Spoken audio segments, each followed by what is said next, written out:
पारधी बेड्यावरील अन्वीचा मृत्यू उष्माघाताने नाही.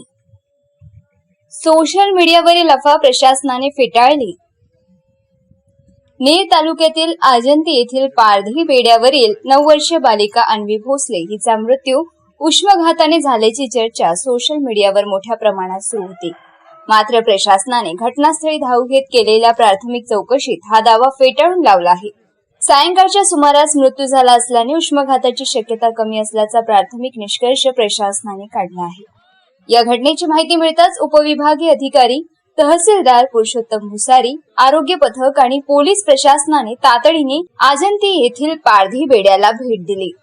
यावेळी संबंधित कुटुंबीय आणि गावकऱ्यांकडून घटनेची सविस्तर माहिती घेण्यात आली. अन्वीचा मृत्यू झाल्यानंतर कुटुंबियांनी तातडीने मृतदेहाचे दफन केले. त्यामुळे मृतदेहाचे शवविच्छेदन होऊ शकले नाही. वैद्यकीय अहवाल उपलब्ध नसल्यामुळे मृत्यूचे नेमके तांत्रिक कारण अद्याप गुलदस्त्यात आहे. मात्र प्रशासनाने उष्माघाताचा प्राथमिक संशय फेटाळून लावला आहे. याबाबत अधिक माहिती देताना तहसीलदार पुरुषोत्तम भुसारी यांनी सांगितले की मुलीचा मृत्यू सायंकाळच्या वेळी झाला आहे. त्यामुळे उष्माघात झाल्याची शक्यता तांत्रिकदृष्ट्या कमी वाटते. तरीही आम्ही कुटुंबियांकडून लेखी जबाब मागवला असून सखोल चौकशी सुरू आहे.